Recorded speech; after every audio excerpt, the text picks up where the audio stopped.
Pandya store சீரியல்ல அடுத்த வரை எபிசோட்ல மயில் இருந்துட்டு வீட்டு முன்னாடி நின்றுக்கிட்டு பிரச்சனை பண்ணிக்கிட்டு இருக்காங்க. கோமதி இருந்துட்டு நீ என்னதான் அழுந்து புரண்டாலையும் சரி உன்னை நான் உள்ளவே விடமாட்டேன். உன்னால் நாங்கள் பட்ட வரைக்கும் எல்லாமே போதும்.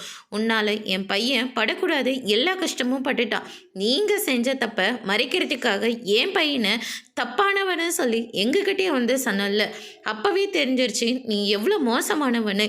இதுக்கு மேலே நான் உன்னை வீட்டுக்குள்ளே வச்சுங்கன்னா அதை விட பெரிய பாவம் வேறு எதுவுமே இல்லை அப்படின்ற மாதிரி நம்ம கோமதி வந்து சொல்லிடுறாங்க. அதுக்கடுத்து தான் வந்து பார்த்திங்கன்னா அப்பத்தா நாங்கள் ஏதோ எங்களுடைய வசதிக்கேற்ப மறைக்கிறதுக்காக இப்படியெல்லாம் நாங்கள் பொய்ய சொல்லிட்டோம். எங்கே எனக்கு கல்யாணம் ஆகாமல் போயிடுமோன்னு சொல்லி எங்கள் வீட்டில் பயந்துக்கிட்டு இப்படியெல்லாம் பொய் சொல்லி என்னை கல்யாணம் பண்ணி வச்சுட்டாங்க. அவங்க பண்ணதுக்காக நான் என்ன பண்ண முடியும் அப்படின்ற மாதிரியே சொல்லிடுறாங்க. எனக்கு என்னோடய வாழ்க்கை ரொம்ப முக்கியம். இந்த வீட்டுக்காக நான் எவ்வளவோ உழைச்சிருக்கேன். நான் சொன்னால் வீட்டில் இருக்கிற யாருமே கேட்க மாட்டேன்றாங்க. நீங்கள் இந்த வீட்டுக்கு பெரியவங்க தானே, நீங்களாவது சொல்லுங்கள். யார் வீட்டுக்கு யார் பெரியவங்க? அந்த பிச்சைக்கார குடும்பத்துக்கு எங்கள் அம்மா வந்து பஞ்சாயத்து பண்ணுமா? அதெல்லாம் ஒன்றும் முடியாது அப்படின்ற மாதிரி சொல்லி சக்தி நீ கொஞ்ச நேரம் அமைதியாக இரு.